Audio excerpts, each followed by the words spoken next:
Pala guys, yung bignay. Ayan, may bunga na rin. Ayan o. Simula na siya magbunga. Dahil yung iba bulaklak pa lang. Pero ayan, may mga bunga na. Yun. Ayan. Bignay.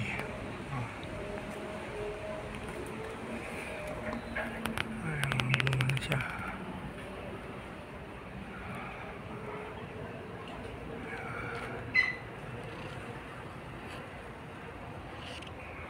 Ayan, iba na bulaklak. Ayan, mga bunga. Ito, ganda. Kumpul-kumpul. Nakakatuwa. Diba? Ganda ng bignay. Lalo na pag pumula yan, tsaka itim. Ayun, meron pa doon. Na. Pero ang dami niya na rin bulaklak. Bulaklak. Ayan.